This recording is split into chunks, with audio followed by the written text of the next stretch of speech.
Alors, Erev Tov les Koulam, Baruch Hashem, toujours un plaisir d'être avec vous ce soir, tous les lundis, tous les 15 jours, avec l'aide de Dieu. Alors, le sujet de ce soir, avec l'aide de Dieu, ça va être la paracha de la semaine, la paracha de Shemini.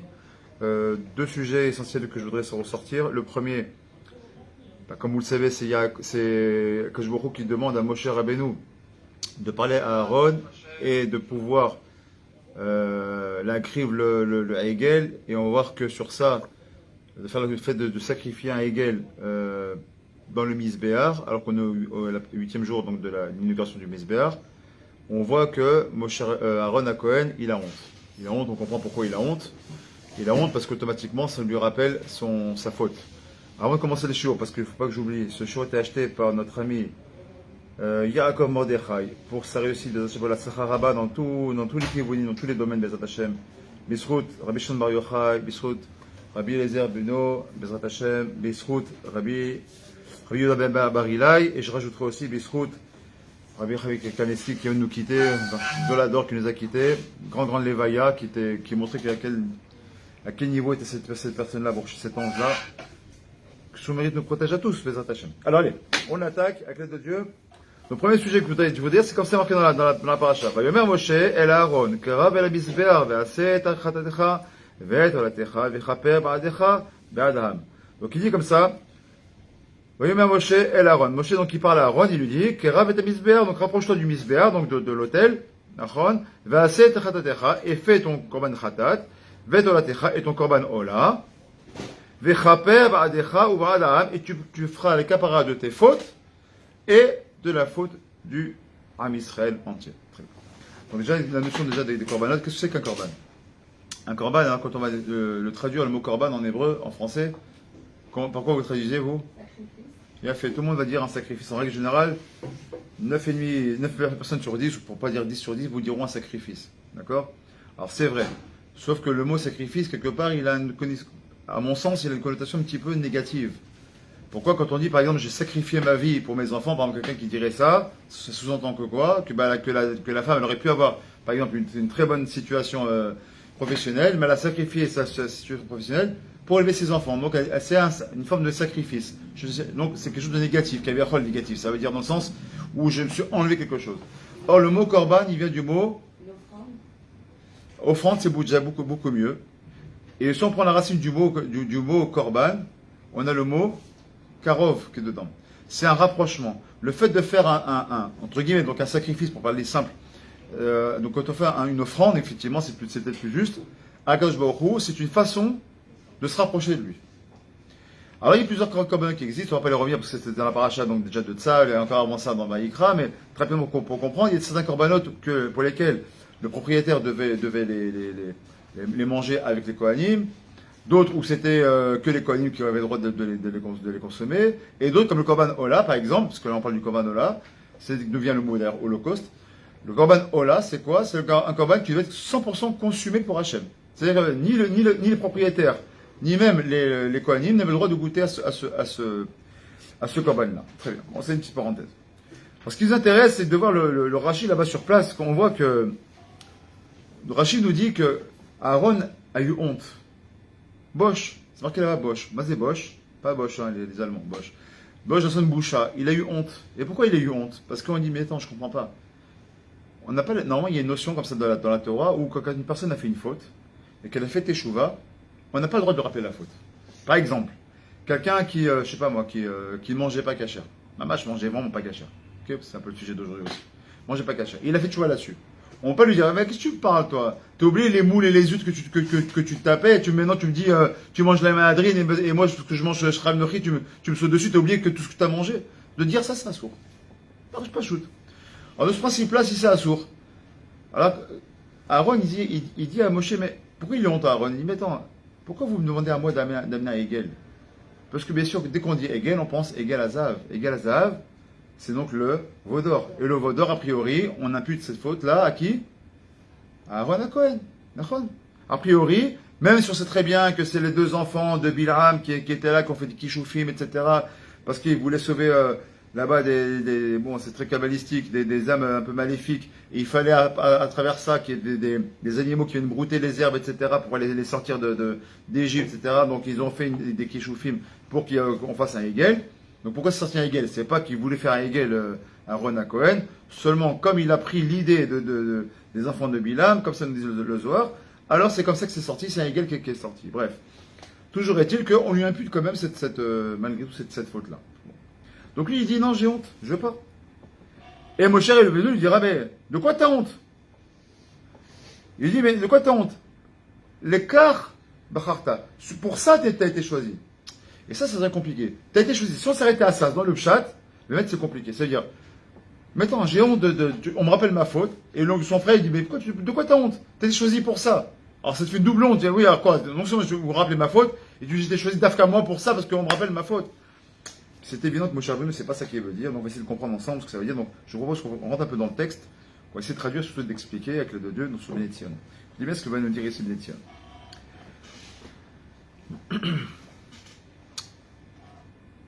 Digdouké Mefarshim. Donc ils vont nous faire un digdouk, ils vont nous expliquer un petit peu. Aaron Haya Bosh, comme je vous l'ai dit, Veyarem el Geshet, Biglal Shegaram Lechet Haegel Kemo Shekatuv, Vayomer Alehem Aaron. Parcours, Nizme Hazaav, Asher Beozni Neshechem, Veikar Biadam, Veyatsa Oto Becheret, Vayasehu Egel Masecha, comme ça, c'est ce qui est marqué là-bas dans la Torah. Donc il a pris l'or, c'est lui qui a demandé l'or à prendre aux femmes. Littéralement, à l'époque, ils avaient des bijoux aussi dans le nez, donc comment on appelle ça, des anneaux du nez, etc. Imkar Madoua Meshivlo Moshe Lama Tabosh. Pourquoi Moshe dit pourquoi tu as honte? Les Kanirvata, pour ça t'as été choisi. Vechi, Biglash Aaron Garam Lechet Haegel ou Nifra la Geshet à la Mizbeah. C'est parce que Moshe Aaron à Cohen, il a fait la faute qu'on va d'Afka lui demander à lui d'aller sur le Mizbeah pour justement la Krib Korbanot, pour les chaper et Avonot chez le Ham Israël. Ça ne tient pas la roue ce que ça veut dire. Vosrim, Anu Lavin Madoua, Sivev Mesovev, Kol Asibut Aborik Barar Shemo, Shechet Haegel Hayas, Dafka à l'idée, Shtufo chez Aaron à Cohen. Agadol, Allah, Katouv, Lo Yeonu, les Tzadikim Kolaven. Ah mon frère, on se pose la question maintenant. Aaron, on sait bien que Aaron à Cohen, c'est Kodesh Kodashim, le Tzadik, c'est le frère aîné de Moshe Rabbeinu. Il aurait très bien pu prendre la place de Moshe Rabbeinu sans aucun problème. Si c'est pas que je me coupe qui avait choisi de choisir Mamash Moshe, Aaron il avait sa place. Alors, comment on peut dire une telle chose? Et comment on peut même lui imputer une faute?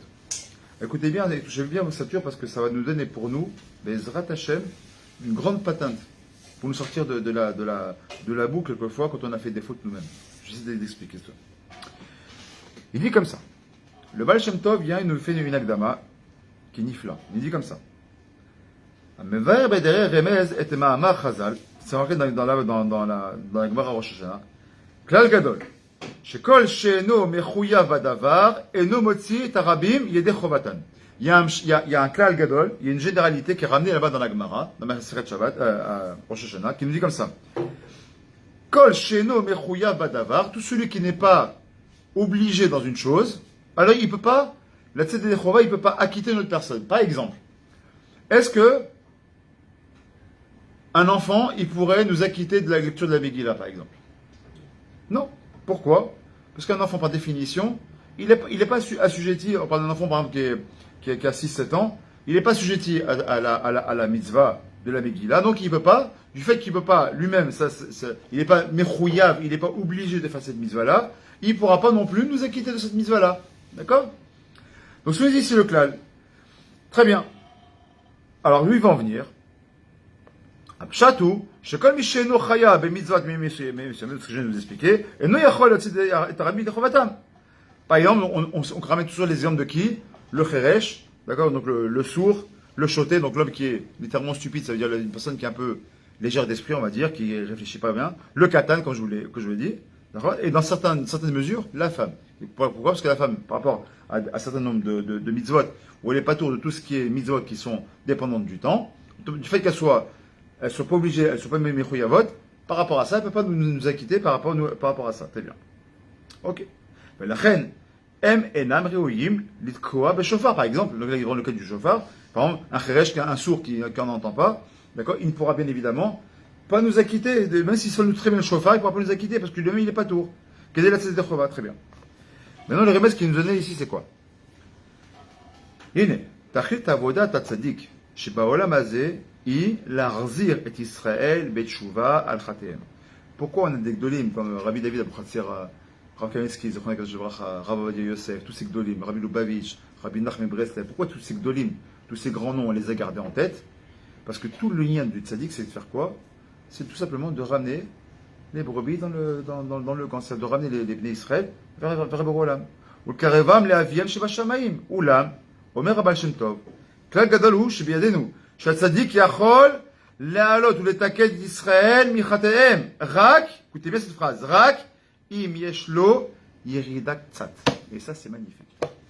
Pour 2 points, c'est magnifique. Je traduis d'abord. Nous dit Rabban Shem Tov qu'un tzaddik, il peut monter et réparer littéralement le Ham Israël de leur faute à une condition. Rak im yeshlo yerida ksat. Si il tombe un petit peu. Et ça c'est beau parce que c'est marqué là-bas dans le Talmud. C'est marqué que pour être tzaddik, il faut quoi? Il faut tomber 7 fois. Un tzaddik, avant d'être un tzaddik, il faut qu'il tombe 7 fois. Rabbi Nachman dans Chayei Moharan, il dit moi pour arriver au niveau où je suis arrivé, je suis tombé 1000 fois. Qu'est-ce que ça veut dire? Je le sais, Rabbeinu le sait, mais ça veut dire qu'un tzaddik qui tombe. Donc déjà, première chose qui nous fait du bien, c'est que si un tzaddik, il tombe, et il doit tomber pour les remettre à Nashim, quand nous on tombe, combien on ne doit pas tomber dans le chef le plus dans qu'on appelle ça, le dikaon, et dire je suis à moins que rien, ça c'est du Yetzirah mefourach, c'est du Yetzirah à 1000%. T'es tombé, relève-toi. Ça arrive à tout le monde, t'es un bassar badam. T'es tombé. T'as pas mangé cachère, t'as une femme, t'aurais pas dû regarder, tu t'es pas levé la tefila, je sais n'importe quoi, t'as mis les téfilines sans. T'as transgressé le Shabbat, quoi que tu aies fait. C'est grave, on dit pas que c'est bien. Ah mais reste pas à terre. Ce qui est grave, c'est pas la faute, c'est de se complaire dans la faute. Pire encore. Ce qui est grave, c'est de se complaire dans la faute et de faire en sorte que, vu que bon, non, j'ai fauté, je continue. Et là, du coup, ma faute, ça devient kaviachot, ça devient mitzvah. Vous connaissez ces histoires? On est tous passés par là, tôt ou tard. C'est pas comme ça, c'est marqué, la Chami nous explique que quand tu fais une faute, tu fais une phrase d'aka, tu fais une faute, tu l'as fait 3 fois, à tes yeux, c'est plus une faute. Il y a des gens, par exemple, qui vont travailler dans des blocs qui ne sont pas spécialement cachers. Première fois, ils sont un peu dérangés. Deuxième fois, un peu moins. Troisième fois, ils sont restés. La 4e fois, pour eux, ils sont en train de faire une mitzvah. Je suis mitzvah, je donne mon maaser. Je fais une mitzvah, j'ai de la synagogue, je suis mitzvah, je donne de la tzedaka, je suis mitzvah, j'ai acheté un sefer Torah, je suis mitzvah. T'as oublié que tu fais du mensonge au téléphone, t'es en train de voler des gens, t'as oublié tout ça. Mais le Yitzhara fait en sorte que, vous savez, le Yitzhara, il va toujours enjoliver la chose. Ça, il n'est pas tumble. Le Yitzhara va toujours faire en sorte que tout soit joli, tout soit beau, tout soit moutar. Par exemple, comment on appelle les crustacés, là, tout ça que c'est dégueulasse à manger? On appelle comment ça en français, et même en hébreu d'ailleurs, hein? Perotiam. Pourquoi ça on appelle des perotiam? Parce que dans le perot, quand tu penses perot, tu penses bari, vitamines, bon pour la santé, etc. On va pas te dire que c'est quelque chose de naze. On va utiliser des mots qui vont enjoliver la chose. C'est joli, c'est sympathique, c'est quelque chose de bien. Le Yitzhara, il ne vient jamais te rentrer à l'intérieur. Jamais comme ça. Il a toujours.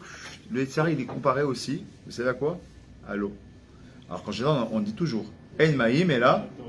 Et la Torah. Quel rapport l'eau maintenant, le Yitzhara? Tu sais pourquoi? Parce que l'eau, ça s'infiltre n'importe où. Par exemple, je prends cette table qui est en bois. Je verse un verre d'eau dessus. Imaginez-vous qu'il y a des petites fentes, parce que comme c'est une table qui est un petit peu abîmée, ce qui est normal avec le temps, je laisse de l'eau et je ne suis pas à l'eau. Qu'est-ce qui va se passer? L'eau va rentrer dans les fentes. Puis elle va laisser comme ça, elle va stagner. Elle va commencer à faire pourrir de l'intérieur. De l'extérieur, je n'ai même pas vu, parce qu'il y a, là, la grande majorité, il y a un, comment on appelle ça, c'est plastifié, il y a un truc qui est un peu étanche, ça. Mais entre les interstices comme ça, dans les zdakim, dans les fentes, l'eau elle est rentrée. Mais c'est pas l'eau qui est bonne, c'est l'eau qui va faire pourrir de l'intérieur. C'est pour ça qu'on te dira que même la Torah, Samachim, comment elle s'appelle? Dis-le, Abigail. Comment tu as dit? Samamavet. La Torah, elle s'appelle Samachaim, Samamavet. Comment? Une source de vie, une source de mort. Comment une source de Chashalam, la Torah, c'est Torah Traim? Mais t'es fou ou quoi? Achar, qu'est-ce que t'as mangé à revenir? Et maintenant, c'est pas moi qui le dis, c'est Chachamim. Parce qu'avec la Torah, tu peux servir à Kadosh Baruch Hu comme tu peux servir à Sitrachara, les Gamré. Regardez l'acrobate. Il utilisait la Torah pour ce qu'il fait, ce qu'il fait. Parce qu'aujourd'hui, 2000 ans après, combien on paye? Combien on paye par une personne qui était juive, qui étudiait avec un Tana Eloki, et qui s'est trompé, enfin qui a dévié, ce que ça a pu donner. Donc on peut très bien utiliser la Torah à mauvaise escient. Ça machim et ça mamavet. Encore une fois, c'est lui, etc. Je dis, mais c'est bien, Baruch Hashem, t'as la barbe, t'as le chapeau, t'as le truc. Korach. Vous savez ce que c'est Korach? Il portait le Kodesh HaKodashim, Korach. Cousin de Moshe Rabbeinu. Et il arrivait à quoi? Arrivé à la marloquette. En voulant être tellement au top du top alors qu'on t'a rien demandé. Là-bas, t'as rien demandé. Moshe était choisi, toi t'as pas été choisi. Chacun a son tafkid. Non, je veux sa place. Marloquette. Je veux sa place. Marloquette, je dis souvent, c'est quoi marloquette? C'est chelek. Chelek met. Le mot marloquette, ça veut les deux mots, chelek met. Le partage, le mauvais morceau qui est mort, littéralement. C'est-à-dire quoi? Tu veux grandir sur le dos d'un autre. Ça marche pas. Marloquette, c'est quoi? C'est que je vais être en désaccord avec une tierce personne, non pas parce que j'ai une idée qui est différente, mais parce qu'en vérité, le fond de ma pensée, c'est que je vais prendre sa place. Alors, on va utiliser tous les moyens possibles, et des fois même la Torah. Sous couvert de la Torah, sous couvert de halacha, sous couvert de ce que tu veux, on peut tout dévier. Vous savez, tu prenez des chiffres, vous les sortez d'un contexte, ça ne veut rien dire. Vous prenez une phrase, sortez d'un contexte, ça ne veut rien dire. Et bien après, vous prenez une halacha l'avdil, vous prenez une halacha, sortez d'un contexte, ça ne veut rien dire non plus. Et tu peux faire de cette halacha-là, comme certains pourris là qui ont malheureusement qui faisaient touchement à des femmes, des jeunes filles dans les comment on appelle ça, dans les mikvés, vous êtes certainement entendu parler de ce pseudo-rave, qui utilisait littéralement, il utilisait la halacha. Et alpi halacha din, mamash, il était pas entre guillemets pas fauteur. Sauf qu'il a oublié certains séifim quand même. Mais il a utilisé la Torah qui avait pour donner des iterim. Et ça, vous savez qui a fait ça? Ben, ils ont tous morflé. C'est Sodome et Gomorrhe. Vous savez pourquoi Sodome et Gomorrhe c'était totalement détruit? C'est pas qu'ils faisaient comme la ville comme aujourd'hui à Tel Aviv avec les Tzadaga, c'était ça en puissance 10. Mais c'est pas pour ça qu'ils ont été punis. Vous savez pourquoi ils ont été punis? La fameuse histoire qui est ramenée par le Midrash, c'est qu'il y avait une personne qui était pauvre. La chose qu'il avait pour vivre, c'était les tramous, comment on dit, les lupins. Vous savez le truc jaune là, les lupins, quand c'est le lupin, il avait un panier comme ça en osier avec des petits lupins comme ça. Et vous savez que chaque lupin, c'est l'eau chavé prouta, ça vaut rien. Prouta, c'est une valeur qui est minime. Et moins de chavé prouta, ça vaut rien. Comme quand on fait un mariage, on dit les frottes chavé prouta quand on prend une bague. Parce qu'à partir de chavé prouta plus, ça a une valeur au niveau de la lacha. Moins de chavé prouta, ça n'a aucune valeur. Maintenant, un lupin qu'on mange là, c'est moins de chavé prouta. Cet homme-là, Par qui? Ouais, on le ramène aussi là-bas. En général, on le ramène à noir aussi. En réalité, c'est pas vraiment à noir, c'est dans le Dora. C'est juste après, c'est avec Sodome et Gomorrhe. Et ils ont fait la même histoire. C'est-à-dire qu'ils ont pris. Chacun y venait. Ah, je te prends un lupin. Bon. L'autre, il vient, je prends un lupin. Maintenant, ils viennent à 1000. Et chacun, il prend un lupin. Ils ont pris 1000 lupins. Mais le mec, il avait que ça pour manger. Il avait ça à vendre. Maintenant, quand chacun l'a pris, je te dois rien. C'est pas chez les Prota, je te dois rien. Je te prends, je m'en vais. Il dit, attends, vous êtes gentil. Vous m'avez vidé mon sac, j'ai plus rien à vendre. J'ai pas d'argent à amener pour mes enfants. De quoi je vais vivre? Pas de problème. Vous savez quoi? Je vous aime au Bédine. Ok. Ils sont allés au Bédine. Au Bédine, il dit, alors, qu'est-ce que tu veux? Ben voilà, je vais attaquer tous ces partenaires. Mais pourquoi tu veux les attaquer? Et ben, ils m'ont volé des lupins. Ah ouais? Qui t'a volé? Ben voilà, tous ceux-là, là. Chacun, vous avez pris quoi? Chacun, il va, ben, moi j'ai pris ça. Et toi, ben, j'ai pris ça. Et toi, t'as pris ça. Limite, on a gardé la même chose. Et oui, mais l'autre chez les Prouta, ils te doivent rien. Chose dans les cieux, dans la terre, t'as raison. A priori, t'as raison. On ne peut pas être ramaille comme ça. Dans les cieux, ça t'est mésazéa. Dans les cieux, tout de suite, on a décidé, on a décrété de détruire Sodome et Gomorrhe. Miyad. C'est pas parce qu'ils faisaient de la débauche, c'est pas parce qu'ils faisaient la zoophonie, ils faisaient tout ce qui est plus méchouga qui pouvait y arriver, ils l'ont fait. L'Oraxé. Et là, à cause d'une truc comme ça.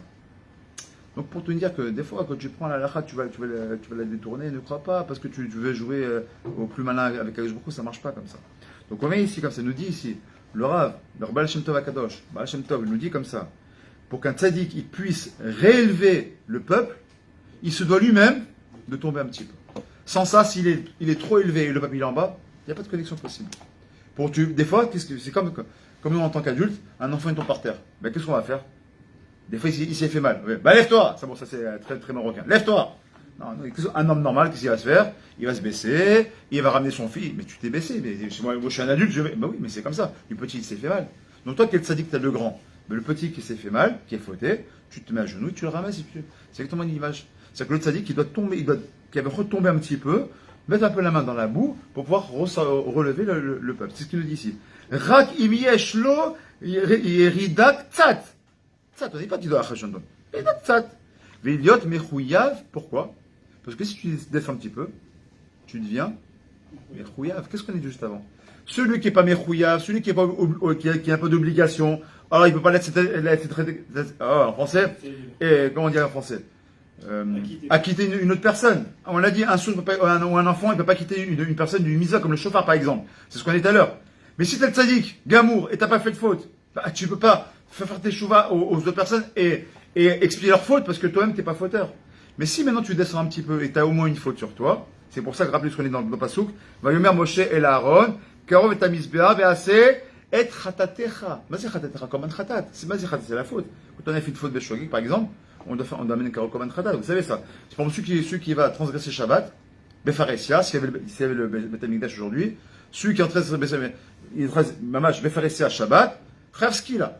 On le tue à la Makom. À la Makom, on le prend, on le jette de la falaise, on lui jette du gros pierre et on l'écrase. Mais on a la même faute, mais il n'a pas fait exprès. Il amène un korban khatat, il amène une bête, et voilà, il fait un petit vidou, il met là, et voilà. Et ça suffit. Donc, pourquoi tu dis korban khatat? On parle de Aaron à Cohen, quel khatat? On va lui compter. Maintenant, comprenez pourquoi il lui a dit maintenant, Moshe Rabbeinu. Mais de quoi t'as honte? Pour ça que tu étais choisi. Justement, toi et moi, je peux même pas. Même si je voulais moi, Moshe Rabbeinu, je peux pas, peut-être avec mes filottes. Mais au niveau du combat, je peux pas être à ton niveau. Tu sais pourquoi? Parce que toi, Kaviachot, t'étais entaché par une faute. Mais Mitachamay, on t'a demandé à ce que tu sois entaché dans la faute pour que toi, tu puisses réélever tout le peuple. Parce que moi, je pourrais pas le faire. Mais comme toi, tu as la faute du égal à Zava avec toi, tout l'âme Israël qui a cette faute un peu en lui, tu vas pouvoir, Bezat Hashem, les remettre auto. C'est ce qu'il nous dit ici. Mais Chouya Badavar, je sais pas, Gmou Israël, Valideze, Shu Ole ou Mitale, Kedel et Taken et Atzmo, quand lui maintenant il va descendre pour mieux remonter, donc pour ce Taken et Atzmo, comme c'est le Tzadik Ador, il va tout simplement remonter tout l'âme Israël. Ou Malom et Taken et Itimo, Gam et Israël, Bedavar, Shechatabo.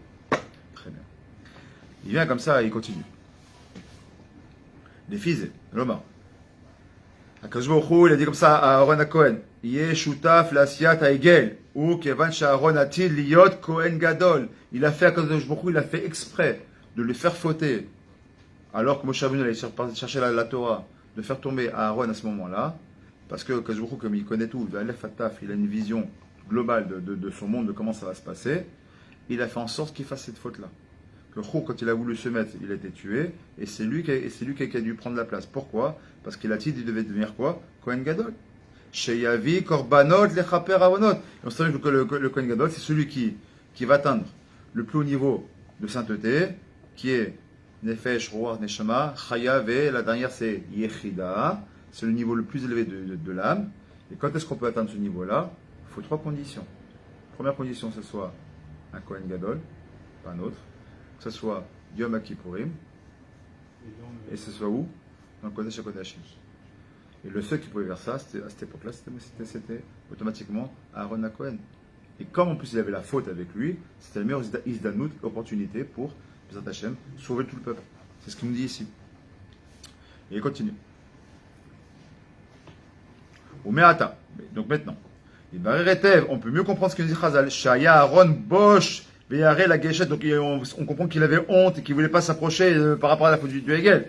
Marlo Moshe, la matabosh, et c'est pour ça que Moshe dit, mais pourquoi tu as honte? L'écart d'Ibrachta, comme on l'a dit au début, c'est pour ça que tu étais littéralement sélectionné, tu as été choisi, c'est pour ça.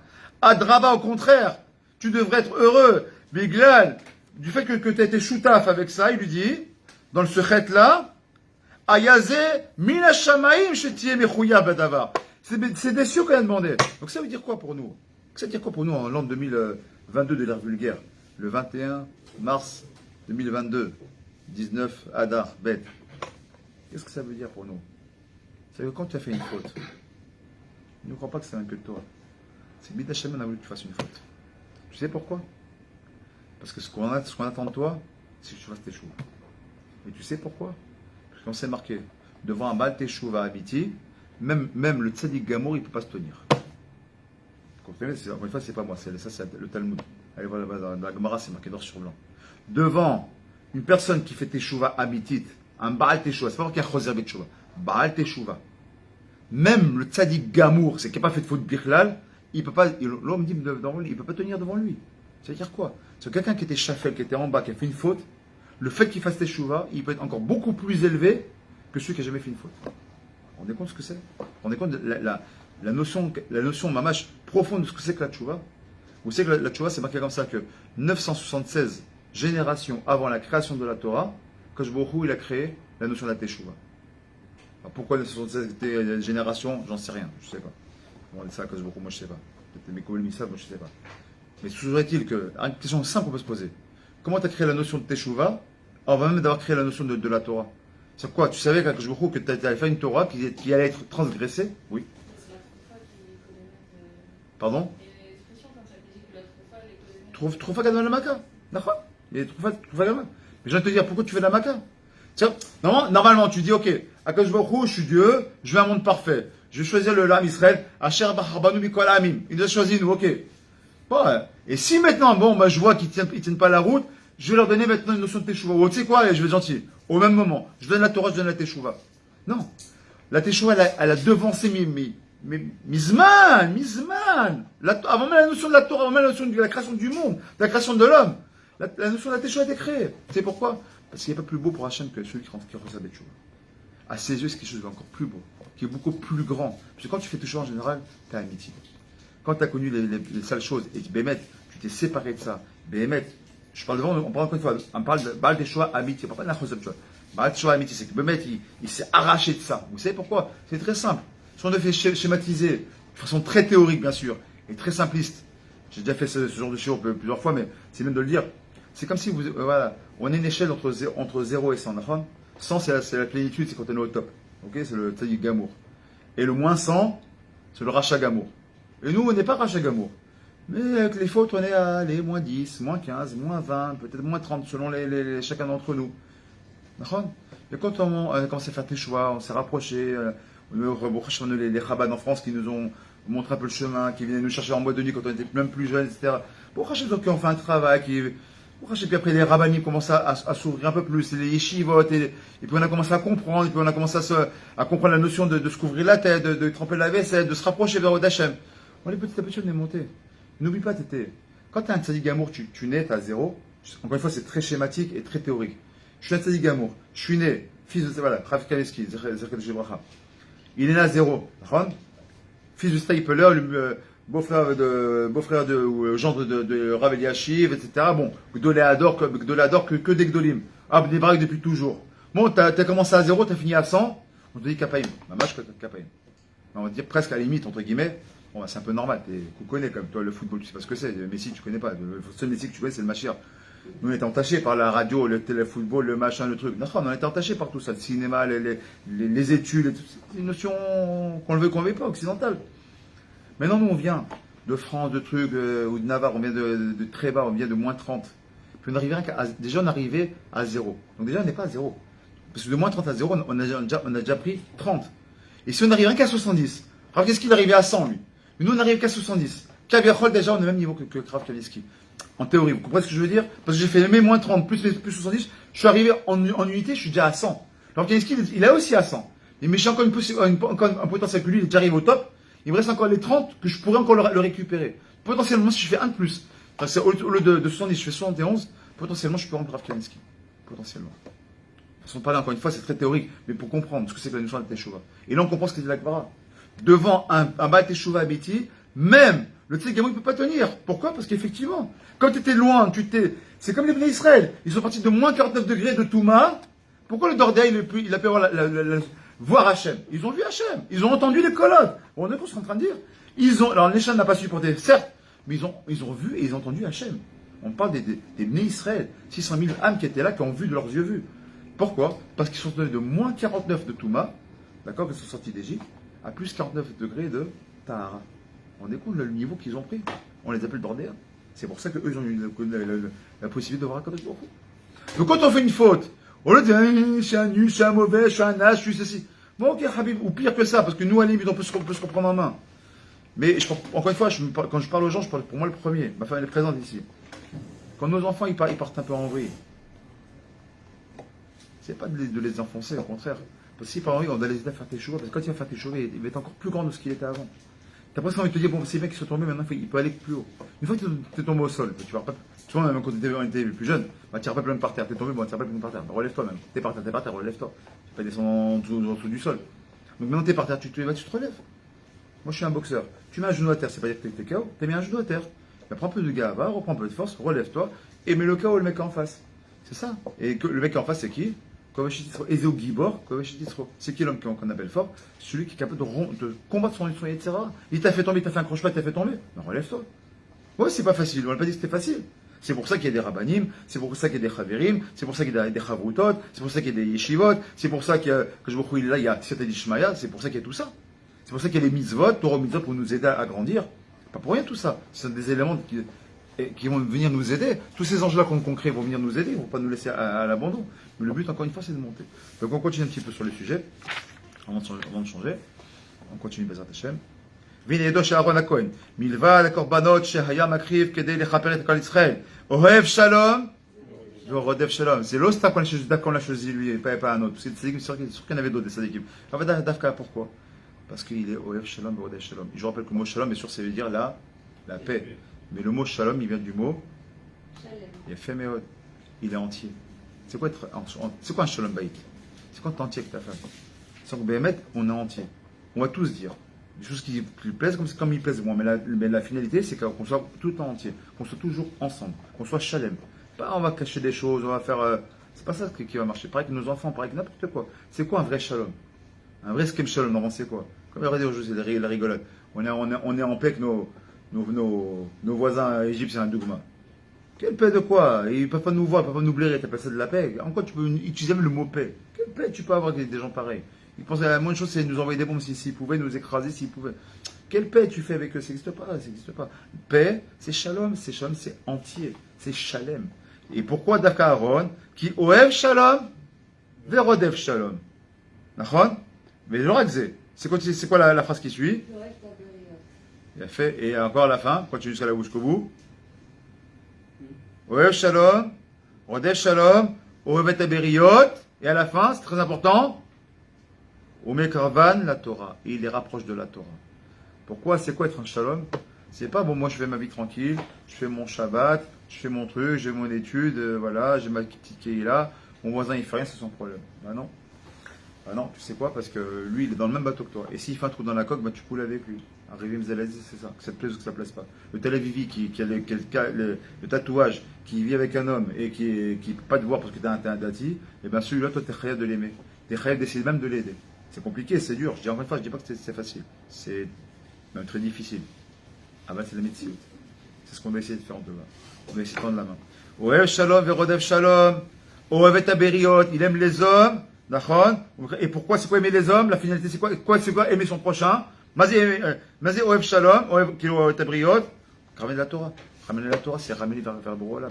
Ramener vers le Hémet. C'est ça aimer son prochain. L'autre, ouais, David, c'est quoi je t'aime? Donc, Coco, bah je t'aime. Non, c'est mon père. Si je ne l'aimais pas, ce serait grave. Ok, ici, je vous aime tous. Ok, mais c'est très bien. Comment tu le montres? Ben, ramène-le. Celui qui n'est pas dans la Torah, ramène-le dans la Torah. Il est loin, ramène-le. Il n'est pas très loin, fais-le grandir encore plus. Il peut grandir. Toi, tu as un mètre, et lui, c'est un centimètre, fais en sorte que lui soit le mètre, et toi, tu deviens un centimètre devant lui. C'est ça qu'on doit essayer de faire. Que le main, ce soit lui qui, comme toi, Moshe, Asher, sois heureux. Ton fils, c'est toi qui lui apprenais à lire, à écrire et à lui donner quelques trucs. Aujourd'hui, c'est lui qui se balade avec toi avec le Gemara. Il ne va pas dire, ah, c'est dur. Au contraire, c'est ça la finalité, c'est que nos enfants soient plus grands que nous et on doit être heureux de ça. Là, élève Avdalot, quand moi j'ai un élève qui vient, qui connaissait rien à la boxe, et que je commence à tourner avec lui, et c'est lui qui m'en met plein la figure, je suis content, j'ai réussi. C'est ça ma vraie réussite. C'est pas dire purée, il est plus fort que moi. Ah, c'est moi le prof. Mais au contraire, ton élève il t'a dépassé, c'est ça. Et il faut bien que l'élève dépasse le maître à un moment donné. C'est ça le but du jeu. C'est ça le but enfin, je parle d'un bon coach ou d'un bon maître qu'il soit. C'est ça la finalité. C'est qu'ils soient plus grands que toi. C'est ça tout notre travail. Aimer la personne, c'est quoi? La cravate est la Torah. Pour ça que c'est dans la partie de Shemini. L'ostam. On ne parle pas de stam. Pourquoi le Shemini vient du mot 8? C'est quoi le mot 8? Le 8, c'est quoi? Bon, ça précède, d'accord. Mais c'est quoi? Hein? c'est Me'alateva. Le 8, c'est quoi? C'est l'infini. Vous savez, même en mathématiques, comment on fait l'infini? C'est un 8 qui est allongé. Pourquoi alors, ils ont pris ce stam, le 8? Parce que le 8, c'est Shemini. Pourquoi la fête de Hanouka, c'est le 8? C'est ce qui va derrière, c'est l'après. C'est ce qui représente la Chokhmah. Le 8, c'est la Chokhmah. Pourquoi le 8, il vient du Shemini, il vient du mot Shemen. Vous avez remarqué, c'est l'huile. De quel Shemen on parle? On parle d'huile d'olive. Et dans la Kabbalah, l'huile d'olive, ça représente la Chokhmah. La Chokhmah, c'est quoi? Chokhmah Binadat. C'est quoi? C'est tout ce qui est Elion, tout ce qui est au-dessus. On va au-delà. Le 7, c'est la transition, c'est Shabbat, c'est les fêtes. 7 jours de Sukkot, 7 jours de Pessah, la Shemitah, c'est cette année. Le 7, c'est la transition entre le monde Olamazé et Olamaba. Il y a beaucoup de choses avec le 7. Le 6, c'est Olamazé. On le sait. Le 6, les 6 jours de la création, etc. Mais le 8, c'est quoi? C'est Me'al Teva. La circoncision, c'est Me'al Teva. D'accord? Un homme, il est complet quand on enlève quelque chose. Vous avez vu ça? Chez lui qu'on voit ça. Un homme, il peut être complet à partir où on le coupe. Tant qu'il n'est pas on l'a pas coupé, si tu veux qu'il soit complet, ne l'enlève pas quelque chose. T'as pas compris. Si on ne lui enlève pas sur quelque chose, il n'est pas complet. À partir du moment où on lui enlève son prépuce, on enlève la touba et là maintenant il est complet. Maintenant il s'appelle complet. Et c'est encore au quel jour? Au 8e jour qu'on fait ça. Pourquoi? Parce que la bride, c'est quelque chose qui est nitri. Ce qui va alors, c'est quelque chose qui est sans fin, qui est éternel. Très bien. Bon, comme vous savez tous, quand il voyait deux personnes, d'accord, il était lui choisi, quand il voyait deux personnes qui étaient en bisbise, il allait voir l'un, il dit, tu sais Fredo, ton mari il est gentil, il regrette tout ce qu'il t'a dit, vraiment tu devrais lui pardonner, hein, si c'est pas vrai. Après il va me dire, tu sais Hacher, ta femme, tu sais quoi, comment elle pleure, elle n'en peut plus, elle veut revenir vers toi, etc. Ah bon d'accord, et après on faisait shalom, c'est comme ça. Bon, personne n'est en paix, hein, mais pour dire, c'était son tafkid. C'est pour ça que quand il est niftar, Moshe Rabbeinu, c'est marqué que tous les Bnei Israël sont venus. Ils sont venus là-bas à Salevaya, les Bnei Israël, quand il est niftar. Quand Aaron Akon il est niftar, c'est marqué tout, quand le Baté Israël. Et un Baté Israël est là, Gam Nashim, comme c'est Baté Israël. C'est-à-dire les hommes, comme les femmes, sont venus pleurer à Aaron. Pourquoi? Parce qu'il est Oev Shalom, Rodef Shalom. Donc on voit qu'il était même encore plus grand que Moshe Rabbeinu dans Salevaya. L'Ostam. En Jordanie, vers Petra, il me semble. Ok, bon après il continue sur pas mal de Yanim, donc là je vais m'arrêter par rapport à ça parce que le temps est court et je voudrais aborder un petit peu un autre sujet qui est la cache-route qui est vers la fin. Donc ça c'est lié. Pourquoi on parle de la cache-route? Voilà, à la fin de la fin de la paracha, on va nous parler de quoi? Des animaux qui sont purs, des animaux qui sont impurs, des poissons qui sont consommés, etc., les reptiles et tout ça. Alors pourquoi dans la paracha de Shemini? Justement, pour les corbanotes, parce que les corbanotes qu'on va utiliser, c'est pas n'importe quel corban. On va utiliser des corbanotes uniquement, bien sûr, avec des animaux qui sont à la fois cachers, et pas seulement cachers. Cachers aussi avec des bonnes midotes. Par exemple, où je veux en venir? Je pose une question. Est-ce que d'après vous, une antilope c'est cachère ou pas? Cachère. C'est cachère. On la mange pas. Est-ce que la gazelle c'est tous ces trucs c'est cachère. Pourquoi on ne les mange pas?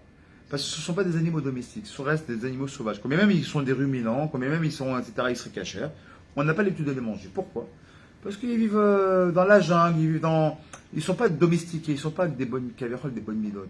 On peut manger des résimes, des kvassim, des parottes, ça on va manger, des choses qui sont dans un petit cheptel comme ça, qui sont domesticables. Ça oui. Tout ce qui n'est pas domesticable, même si c'est cachant, on n'a pas l'habitude de manger, donc même au niveau du corban, on n'amènera pas ça. Ça, une explication. Deuxième explication, de dire pourquoi d'après les animaux domestiques, pour ne pas se fatiguer, justement, que je il a pris en sorte de ne pas vouloir nous fatiguer. C'est-à-dire qu'il faut aussi une antilope ou machin, il faudrait courir dans les jungles là-bas pour essayer de trouver un corban. Là, ce que tu as à portée de main, ça suffira. Une iona ou un truc, etc., ça pourrait suffire. Bon, c'est un très bien.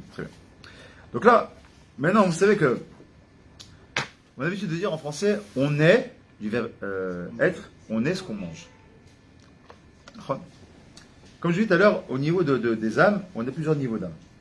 On a Nefesh, Ruach et Neshama. Vous vous rappelez de ça? Très bien.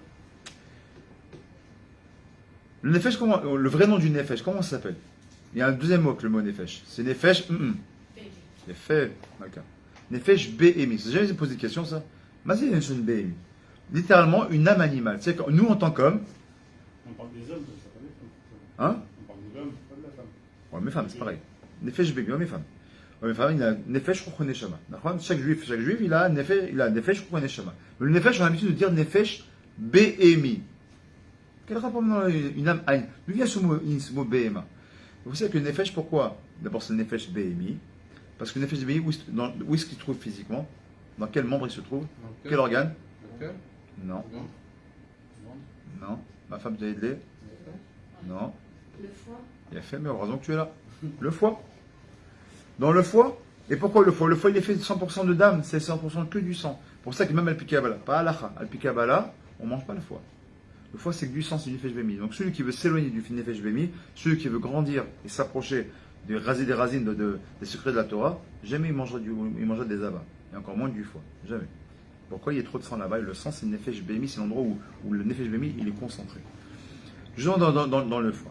Alors écoutez bien ce qu'on est en train de voir ici. Il dit ici, Mishaket siyu lachem mibassar lo tochlu vet nivlatam à shaket. Il dit comme ça, parle au Bnei Israël, d'accord? Tu leur dis voilà, cette bête-là, vous en mangerez, et tous les animaux de la terre, etc. Et ces animaux-là, tu les mangeras pas. Très bien. Donc on voit tout simplement déjà que, à Akadosh Baruch Hu, dès le début, c'est la première fois dans l'histoire de l'humanité, on voit que il y a des hommes, donc nous, les juifs, on nous dit on ne peut pas tout manger. Il y a des animaux. D'abord, on a eu un ishour de manger de la viande à partir de quel paracha? De manger de la viande? Il a fait qui dit noir? Il a fait de noir. Les cailles. Même, non, les cailles c'est après, c'est dans le désert. Mais le possible de manger de la viande. Avant, on ne mangeait pas de viande avant noir. Quand tu lis le Hamaboul, l'homme il a été beaucoup plus amoindri. C'est pour ça qu'à l'époque on avait des géants, on avait des gens qui vivaient 1000 ans presque, comme Noir par exemple, et qu'après on voit que c'est commencé à descendre. L'homme c'est beaucoup affaibli. Pour le fait qu'il soit beaucoup affaibli, la Torah nous a autorisé à manger de la viande. Très bien. Mais dans la partie de la semaine, on nous dit mais attention, pas n'importe quelle viande. Il y a des choses qui sont permises, des choses qui ne le sont pas. Très bien. Donc on est mis en garde de faire attention à ce qu'on va manger. Donc déjà, ce qui nous sépare déjà, la première chose, c'est faire Naïvdel, Ben, Umot Haolam et Bnei Israël. Les nations du monde mangent ce qu'ils veulent. Nous, on doit faire quelque chose, on doit manger quelque chose. Très bien. Il dit comme ça, il y a un Midrash, Rabbi Tanchuma, il dit comme ça dans le Midrash Tanchuma, c'est marqué comme ça, il donne une parabole. Il nous dit qu'un jour, il y avait un médecin comme ça, qui est venu visiter deux malades. Un, l'Oleno, qui a une maladie incurable, et l'autre, qui, bébé, il pouvait s'en sortir. Celui qui a une maladie incurable, il dit, écoute, tu sais quoi? Mange ce que tu veux. C'est son point où tu en es, mange ce que tu as envie, il n'y a pas de problème. Par contre, l'autre, qui Bémet, il a une chance de s'en sortir, il dit non, toi, ça sourd, ça c'est moutard, ça tu peux, sans petite quantité, ça pas du tout, etc. Il a un régime strict à suivre. Quel rapport à quoi? FA, VFA, les deux sont malades, t'es le même médecin, pourquoi tu fais? Parce que l'autre, bien sûr, vous avez compris, c'est une parabole. Les Omataola, mais ils n'ont pas de Torah, ils n'ont pas de mitzvot, ils n'ont pas. Bon, fais ce que tu veux, t'as envie de manger, mange, t'as envie de manger.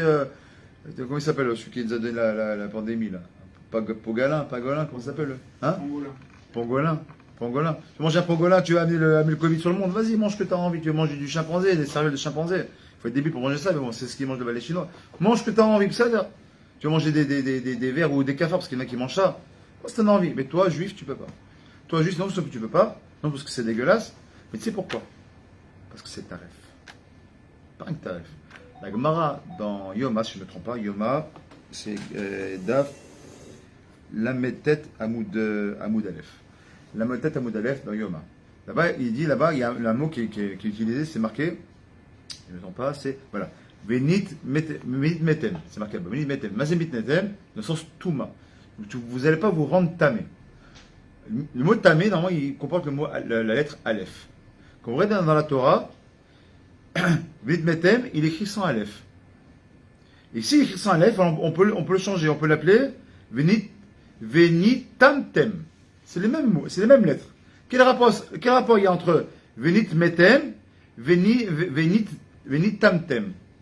Qu'est-ce que ça veut dire l'un, qu'est-ce que ça veut dire l'autre? Le premier, ça veut dire quoi? Ça va vous rendre tamé. D'accord? Venitamtem, du mot tamé, ça va vous rendre tamé. C'est quoi tamé? Impur. Mais vu qu'il y a le Aleph, il a été enlevé. Alors, pourtant, normalement, à l'écrit, c'est avec Aleph. Dans la Torah, vous pourrez vérifier, dans Shemini, c'est sans Aleph. Rav Zamir Cohen, il dit quand il y a un Aleph qui est manquant, c'est dire quelque chose. C'est que si le Aleph, c'est qui Aleph? Mis Aleph. Aloufa Olam, c'est Bora Olam. Enfin, tout le monde sait ça. Enfin, dès qu'il y a le Aleph, j'ai oublié le mot Aleph, rappelez-vous, c'est Aloufa Olam, c'est Bora Olam. On parle de Akadosh Baruch Hu. Regarde, le Aleph, vous savez comment c'est? Aleph, c'est un Yud, et un Vav au milieu, ça fait 26. Yud, 10, plus le Vav, ça fait 26. Petite parenthèse. Très bien. Donc si tu enlèves le Aleph, pour nous enseigner quoi? Si tu manges tamé, alors que le Aleph, il s'enlève de toi. C'est-à-dire que la notion spirituelle, ta santé spirituelle, elle s'enlève de toi. Et donc ça fait quel mot? Vous avez compris? Ça fait le mot Vénit, non, Vénit, Metem. Quel mot ça fait ça? Mazévit Metem. Hein? C'est les enfants, ils adorent, ça m'énerve quand ils le disent, mais ils se le disent les uns les autres. T'es vraiment. Metumtam, Satoum, on a entendu matin. C'est quoi qui est Metumtam? Comment on pourrait traduire en français Metumtam? Complètement bouché, complètement teubé, t'es fermé. C'est mazé Satoum, c'est quelque chose de fermé. C'est à quoi tu te fermes? Quand tu manges, là on commence à comprendre pourquoi, quand beaucoup nous a demandé de manger kasher, c'est l'ostam, parce qu'il y a des maladies. Ah oui, ça c'est ce côté secondaire. Ça peut être diététique, ça peut être médical, ça peut être, je sais pas moi, ça peut être hygiénique, ce que tu as envie. Manger du cheval, c'est très bien qu'aujourd'hui c'est très mauvais pour la santé. Manger du porc qui se travaille dans la boue du matin au soir, c'est bourré de bactéries. Ça peut être donc médical, hygiénique, diététique, ce que tu as envie, c'est très gras. Ça c'est secondaire. C'est vrai, mais c'est secondaire. La notion principale de la cache-route, c'est quoi? C'est que ça te rend tamé. Mais quoi tamé? Pour eux, le lef, c'est pas que tamé. Ça te rend satoum. C'est-à-dire que tu dis, purée, j'arrive pas à étudier. Là-bas, vérifie ta cache-route. Vérifie ta cache-route. Si tu vois que tu t'éloignes de la Torah, si tu vois que quand tu étudies, il n'y a rien, ça rentre pas, ça bloque, ou tu te sens éloigné, tiens, je sais pas tricher. Quand je vais au Kotel, je sais pas, moi, quand je suis au Kotel, je vois un mur vatique, un mur de 3000 ans, c'est bien, c'est un mur. Puis t'en as qui disent, oh, tu sens pas la shrina, elle est là. Moi, je ressens la shana. Ce que je ressens, c'est la shana. Il y a différents, tous ceux qui ont de la shana, il crève de chaud parce qu'il est en plein tamouz au Kotel. Et celui qui est là-bas, il oublie totalement la chaleur. Il est pris, il est subjugué par la gdoucha qu'il y a là-bas. Comment? Pour un, il ressent, il ressent. Les deux sont juifs. Pourquoi ils ne ressentent pas la même chose? Parce qu'un peut-être qu'il ne mange pas caché. Pas shoot. Pas shoot. Bon, je ne suis pas en train de l'état du caché pas caché parce que je suis rentré dans le cavayachar, ça va me faire peur. On peut manger la madrine, on peut manger le caché, mais je ne vais pas rentrer là-dedans parce que c'est compliqué. C'est un cavayachar spécifique que j'ai fait à Purim, magnifique, mais ça demande d'avoir le livre sous les yeux et de faire une étude avec le livre. Donc on continue. Donc c'est un satoum. Pareil, quand on mange une bête qui n'est pas été égorgée comme le rituel juif, là j'en profite pour vous dire, c'était prouvé, parce que contrairement à tous ceux qui le disent, c'était prouvé que ces animaux-là qui sont cachers, vous savez que tous les animaux ont deux tsinor. On a la trachée artère et comment on appelle, et l'œsophage. Seulement pour ces animaux-là, on a effectivement les deux. Et quand ça arrive au moire, parce que ça vient irriguer le moire, à un moment donné, ils font un chibour et ils deviennent un kavechad. Vous savez ça? J'ai demandé à un shochet, il m'a expliqué, il m'a montré photo à l'appui, dessin à l'appui, etc. Tu vois, c'est incroyable. Tu prends les parottes, donc tu prends qu'on appelle les vaches, les gvassim, tout ce qui est cachère, incroyable. Ils ont tous deux tsinors comme n'importe quel animal. À la fin, ils font comme un triangle comme ça, ils se rejoignent et à la fin, ça va au moire. Donc quand on fait la shrita selon la shrita yéhoudite, on coupe où il faut, on coupe en réalité un seul tsinor, automatiquement, il n'y a plus aucune goutte de sang qui va irriguer l'animal, il ne ressent aucune douleur. Ce qui n'est pas vrai du tout avec le cheval, ce qui n'est pas vrai du tout avec le chazir, ce qui n'est pas vrai avec aucun animal. Ils ont commencé par deux, c'est vrai qu'ils se rapprochent, mais ils sont toujours deux. Donc quand tu coupes, en plus comme eux ils la font, automatiquement ça reste irrigué, il y a quelques secondes encore où l'animal reçoit toutes les douleurs, il souffre. Et nous, c'est une halakha, tsar balechaim, on n'a pas le droit. Donc si c'était tsar balechaim, comment tu pourrais égorger un animal s'il y avait un tsar balechaim alors que c'est une halakha qu'on n'a pas le droit de faire ça là-bas. Si vous savez, c'est ça, peut-être ceux qui ne sauraient pas, tsar balechaim c'est tellement grand que si tu as un chien à la maison, toi, tu dois manger, tu as la dalle, tu ne manges pas, d'abord ton chien il mange avant toi. Mais attends, c'est un chien, ça, il va attendre 2 minutes. Non. Tsar balechaim, tu as un poisson rouge, tu as mis les petits graines, là, comment on appelle là, les trucs là, tu as mis les petites paillettes là pour qui mangent ton. Mais c'est un poisson rouge, ça va, non, il faut qu'il mange avant toi. Tsar balechaim. Donc on ne fasse pas rigoler à nous qu'on fasse une mauvaise shrita. Maintenant, si on ne mange pas selon la shrita normale, comment elle s'appelle la bête? Elle s'appelle Taref, Trefa. Quel mot vous connaissez avec le mot Trefa qui ressemble? Hein? Litrof, donc c'est quelque chose de féroce, donc comme un animal, un lion, d'accord? C'est quelque chose qui cherche les trois, qui est sauvage. Donc, un, c'est sauvage. Deux, autre chose. Comment on dit un peu un peu ouf. Ah, c'est métoraf.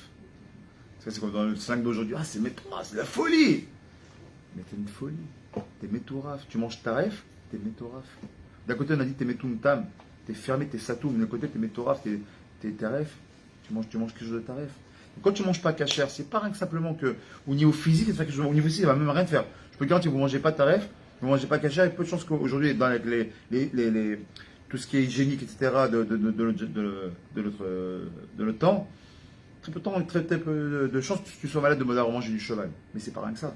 C'est pas que derrière, tu t'éloignes d'Akadash Borou, que y a rien tout ce qui est rouhani, ça rentre dans ta tête, que pour toi, les rabbinim, tu vois pas un rabbin qui meurt là-bas, comme j'ai pu voir malheureusement, entendre parler à des télévivis. On était bloqués, on n'a pas pu aller travailler à cause d'un rabbin qui est mort. Qu'est-ce qu'on en a affiché qu'un rabbin soit mort? Et alors? C'est pas le premier qui meurt, c'est pas le dernier. Pourquoi on nous a bloqués tous les jours? On ne peut pas aller travailler. Il y a un autre télévis qui leur a répondu, qui a fait un mec tatoué, comme ça, j'ai parlé avec ma femme, tatoué comme les gambrés, avec une petite casquette, rien à voir avec la religion.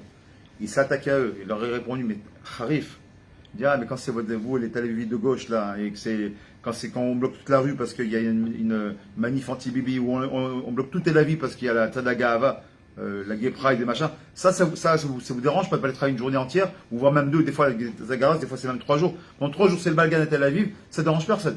Là, d'un chaos d'un grand rave qui fait du bien au Ham Israël, ça vous dérange. Comment on peut même pas l'en vouloir? Mais ces gens-là, c'est évident qu'ils mangent ta rêve. C'est évident. Encore une fois, je suis pas très je juge pas, c'est un état de fait. On voit bien trouver des restaurants cachés, c'est pas tout le temps évident dans certains endroits malheureusement d'Israël. On voit très bien. Il suffit d'aller voir l'Israël quand on voyage. Toi, tu cherches un endroit pour manger ta boîte de conserve, dégueulasse, et tu as des marmites, tu as plein qui viennent en vacances. Tu prends avec toi tes marmites, tes trucs, tes machins, tu prends une tonne de valises pour bouffer. Les mecs, ils vont dans le restaurant d'à côté, ils mangent dans l'avion, tu manges ta baguette dégueulasse, la méadrine, là, qui a ni queue ni tête. Le mec à côté va manger un super repas, c'est un super repas qui sont bons, etc., mais qui tarif la méadrine. T'étonnes pas que tarif la méadrine, tu manges tarif, t'es métour. Et t'es satoum. C'est normal, ça peut pas te parler à toi. Ça te dérange qu'il y a un rabat qui met des téfilines dans la rue parce que t'es métoum-tam. T'es un vrai métoum-tam, mais pas dans le sens péjoratif du tam. Parce que t'es mamache, t'es satoum. Tu peux pas. Ça te parle pas à toi. Ça peut pas te parler parce que tu manges pas cachère. À qui d'écart. Pourquoi la cache-croûte c'est important? Pourquoi la cache-croûte elle parle au même moment où on parle de quoi? Bechaper et tavonot kol ha'am. Rappelez-vous ce qu'on dit. On a commencé avec qui? Avec Aaron Akon qui vient les chaper et kol ha'am. On te dit, mais attention, si tu manges pas cachère, rien que cachère, tu manges pas cachère. Zéro. Même ça ne parle pas. Et pour toi, mais le sacrifice, je m'en fiche, je me ton sacrifice, laisse-moi tranquille. T'as rien compris. On demande d'être vigilant avec tout ça, Bezat Hashem. Bekol Davar. Puisque Bekol Davar, Hashem il est présent. D'ailleurs, ça c'est pas de moi, c'est de Rav Vladimir Kohen. Ça m'a rappelé quelque chose. Mais Bekol Davar. Dans chaque chose, il vient d'accord. Vous savez, ce verre-là, c'est du carton, Nachan. C'est du carton, ça. Bon, dedans, il y a un café. Ok, je le vois. C'est du carton. Ça, c'est un stylo, c'est du plastique. Ça, c'est du hate. On peut dire c'est des deux mêmes, c'est rien. On dit, c'est qui te dit? Il dit non. Hachem, il est là. Tu sais pourquoi? Comment on dit une chose? Le col d'Avar. Pourquoi on appelle du col d'Avar? Pourquoi ça s'appelle d'Avar? Vas-y, d'Avar. C'est quoi le chéri du mot d'Avar? Dibour, d'Aber. Pourquoi? Rappelez-vous ce qui est marqué. Asara Ma'amarot, Nivra Olam. Avec les 10 paroles, il a été créé le monde. Les paroles. Les paroles. Akadosh Baruch Hu, il a tout créé avec la parole. Ce qui veut dire que tout ce que ça, pourquoi on appelle ça Davar? C'est pour ça que c'est magnifique. Là, quand on a un peu hébraïsant un tout petit peu, qu'on réfléchit à ce qu'on se dit, mais tous les secrets sont dans les mots qu'on dit tous les jours. Mazé Davar, Mishon Davar, pas shoot. Donc, quand Davar, il y a le Bourg Olam. Donc, quand tu prends un verre, donc, quand tu prends un animal et que tu l'as mangé, il nous dit, mais Koubalim, tu sais ce que tu es en train de faire? Tu es en train de prendre cet animal qui est du niveau de animal, justement, tu peux l'amener au niveau du Bédaber. Tu sais qu'il y a domaine, aidez-moi, minéral, après il y a sommaire, végétal, il y a ensuite Béba, donc c'est le monde animal, règne animal, ensuite on a le Médaber, donc on va dire c'est l'homme, après bon, il y a le prophète, etc. Ok? Il y a le prophète. Tu prends un animal, une para, une para c'est un BMI, mais quand tu fais le bracha, quand tu as fait la shrita, quand tu l'as, le kadesh shota, tu l'as mis à une darga de quoi? De Bédaber, parce qu'elle est au même niveau que toi. Et comment tu sais qu'elle est au même niveau que toi? Parce que c'est le même animal, c'est lui qui va te remplacer au Beth Amikdash, Korban Khatat, tu vas prendre le Kéves que tu as pris là. Mais si on n'est pas au même niveau, il ne peut pas me remplacer. Quand je vois, je mène un mouton qui va se faire égorger à ma place parce que j'aurais dû, j'avais fait une faute et j'aurais dû être remplacé par cet animal-là. Il peut me remplacer. Lui, il est animal et je suis Bédaber, je suis ici. Donc il peut pas me remplacer. Les téléchamim disent non. À partir du moment où tu fais les Kedin avec Kedat, comme il se doit, cet animal, tu lui mets une darga sur lui, il vient au niveau de l'homme. Et là, il peut te remplacer maintenant. Il peut partir en corban pour toi. Et c'est pour ça que le Kohen Gadol, enfin les Kohanim, qui sont là-bas dans le Kodesh Kodashim, qui sont au Beth Amikdash, au Mishkan, ils vont manger ta viande. Mais attends, c'était une darga inférieure. Il est vu pour une faute. Oui, mais non, il est vu au niveau de l'homme. Et quand tu fais de la shrita, tu l'as encore surélevé. Donc quand on fait une bracha, quand on fait Boré Nefashot, Rabot, Boré Nefashot. Pourquoi tu fais Boré Nefashot? Quel rapport les Nefashot maintenant avec le fait que j'ai mangé, j'ai bu un café, voilà. Bon, un café c'est un mauvais exemple pour nous, c'est Faradim. J'ai bu un verre d'eau comme ça, Bevatachat, et j'ai fait Shakol au début. Encore une fois, Shakol, Nia. Ah tiens, c'est marrant ça. Que tout est écrit sur ta parole. Et on le dit tous les jours, mais on ne fait même pas toujours ce qu'on dit. Shakol, Yevivero, tout est écrit sur ta parole. Et à la fin, on dit quoi? Boré Nefashot. Quel rapport entre les Dibourim, ce que je bois et mon Nefesh? Mais c'est tout ce qu'on est en train de dire aujourd'hui. Tout est lié. Le Nefesh Behemi, on comprend pourquoi ça s'appelle Nefesh Behemi, parce que ton Nefesh Behemi, comme un animal, il peut monter à un niveau de Médaber, ton Nefesh Behemi peut arriver au niveau de la Neshama. Selon quoi? Une condition. C'est que tu as mangé des bêtes qui soient pas Hachom, qui soient interdites à la consommation, et qu'en plus de ça, Shritas qui Moshe Tsarir, avec la bracha et tout ce qu'il faut. Et là, du coup, on a remonté tout ça. Tout ça pour nous dire, on doit faire attention, voilà, il est déjà 9h05, on va pas tarder à arrêter. Excusez-moi, Oui. quand on parle du baldavar, c'est pas pareil. Quoi, C'est le contraire, le baldavar. C'est quoi le baldavar? Qu'est-ce que tu entends en baldavar? Je sais pas, mais Où t'es vu? dans les contes de Breslev, chez Breslev, comme ça, il parle du baldavar. C'est le contraire. Parce que là, vous mettez le davar, le dibour du côté de la Kedusha. D'accord. Mais le baldavar, c'est plus. Non, du baldavar, ouais, je suis dans le livre des conseils là-bas dans l'écouter de ça, dans baldavar, c'est celui qui parle beaucoup. C'est une connotation négative. Mais derrière, c'est aussi important. C'est pour ça, d'ailleurs, c'est une halakha, on n'a pas de parler. Parler pour rien dire, on n'a pas le droit. On sait qu'on aura des comptes à rendre sur le nombre de mots qu'on a utilisés dans notre vie. À quel d'écart. Ouais. Parce que c'est marqué comme ça, qu'en plus une femme elle est d'Abranite. Et une femme d'Abranite, c'est marqué comme ça. Pas moi, encore une fois, c'est le droit Kadosh. Le droit Kadosh nous dit que sur les 10 canaux de parole qu'on était dans le monde, 9 ont été pris par la femme. Et chez la mienne, c'était 9 et demi. Non, je rigole. Pour nous dire. J'attends, je suis pas fou. Elle est marocaine. Donc voilà, pour nous dire, voilà pourquoi on doit faire très attention, pour terminer, combien on doit faire attention à ce qu'on mange. Bien évidemment, à ce qu'on mange. Et Kalva Chomer. Et Kalva Chomer, ce qui va en sortir. Parce que justement, encore une fois, pourquoi la nourriture et la parole sont dans le même organe? Rabbi Shimon Bar Yochai, c'est une des choses qu'il a posées comme question. Mais si j'avais été Dieu, j'aurais créé deux bouches. Comment une bouche qui mange, qui mâchouille, bon, c'est un peu, excusez-moi, mais c'est un peu ça, quoi. Il y a de la laine, il y a machin, etc. C'est la même bouche qui parle et qui mange et qui sert des choses futiles de ce monde-là. Et de la même bouche qui va dire Hachem Sefadai Tiftach ou Fi Agid Teilatecha. Comment c'est le rapport? Hein? Et c'est la réponse qu'il dit lui-même. Il dit, quand il a vu le Lachon Hara qui sortait, il dit déjà avec lui. Donc combien de dégâts on a créé si on avait deux, voir ça là. Donc, pour nous dire que si c'est la même bouche, le même organe, on doit faire attention à ce qui rentre et on doit faire attention à ce qui en sort. Et très souvent, ce qui en sort, c'est par rapport à ce qui va rentrer. Tu manges du chazir, tu vas te comporter comme un chazir. Tu parles, ce que tu mets dans ta bouche. Pour ça que c'est marqué ça, il y a une halakha.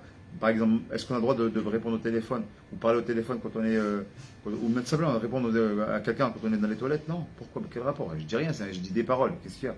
Parle de Gdouchastam. Ta femme elle t'appelle, machin, tu poses une question. Qu'est-ce que tu veux manger? Tu es aux toilettes et tu lui réponds. Assour. Tu sais pourquoi c'est assour? Parce que quand tu vas parler, tu vas ouvrir ta bouche dans un endroit qui est tout naf. L'endroit, il ne nage pas, il va rentrer chez toi. À qui est d'écart? Parce que tu parles, Malka, tu parlais tu parles de Rabbi Nachman, il nous dit, devant même un chakran, tu ne dois pas parler. Parce que la laine du chakran, elle va venir chez toi, et tu vas venir toi-même tu auras des bruits de chakranout, des bruits de shaker. Quand tu as en face quelqu'un qui est menteur, qui dit des mensonges, ne reste pas en face de lui. Son haleine ne nage pas sur toi comme ça, il dit Rabbi Nachman. À quel écart? À quel écart on doit faire attention? Donc on doit faire attention à ce qui rentre. Comme on va faire attention aussi à ce qui sort des attachés. Et qu'on sache que le mot dibour, il vient du mot davar. Parce que le mot davar, c'est pour nous dire que il est partout. L'ostam, c'est que la Torah est Dafka donnée aussi dans le Midbar. Pourquoi c'est quoi le Midbar? C'est le désert. Et pourquoi le Dafka le désert? Les choses Medaber. Dans un endroit qui est rec. Tu peux pas, quoi tu veux t'enorgueillir? Un endroit qui est rec. Dans le Midbar, je peux te parler dans un endroit qui est rec. Pas dans un endroit qui est sale. On a compris tout ça. Après, il y a pas mal de Rambam, etc. On a fait, globalement, on a fait ce que je voulais dire. Donc, pour être réceptif, pour percevoir Mamash et recevoir positivement toute la Torah, on a tout compris. C'est il y a de ce qu'on va manger. Dis-moi ce que tu manges, je te dirai quand même. Donc, c'est quoi? Comme disait Descartes. Qu'est-ce qu'il disait Descartes? Je pense, donc je suis. Nous, qu'est-ce qu'on va dire? Je mange, donc je suis juif. D'accord? C'est ce qu'on doit se rappeler. Être un bon juif, rappelez-vous, ça fait peut-être pas plaisir. Mais il y a des lois. Nous, par exemple, Sfaradim, on ne mange pas la même chose que les Ashkenazim. Un Ashkenaz qui mange, par exemple, qui mange Stam de Rabbanout, lui, c'est bon pour lui. Nous, si on mange Rabbanout, noir sur blanc, c'est pas moi, c'est encore une fois Rav Yosef qui allait voir là-bas, allez voir dans Yibia Omer. Clairement, il te dit, celui qui mange pas Chalak Bet Yosef, il mange Taref. Rabbanout, Shrita, tout ce que tu veux. Mon ami, j'ai pas de moi, non, Ashkenaz. Weissman, non, Weissman, c'est pas Ashkenaz. Un ami, je sais pas, vous avez un nom d'Ashkenaz? Hein? Greenfeld, voilà, mon ami Yehuda Greenfeld, il mange. Lui sur la chita du Rama, c'est Mouta. Toi, Sefarad, ça s'appelle Taref. Alors, ça ne nous plaise pas, les amis, ils sont là pour nous aiguiller. J'aime qu'on mange cachère, qu'on se comporte surtout cachère, parce que c'est pas simplement de manger cachère, c'est de se comporter cachère. Et le comportement, ça commence surtout avant tout par le Dibur Bezat Hashem.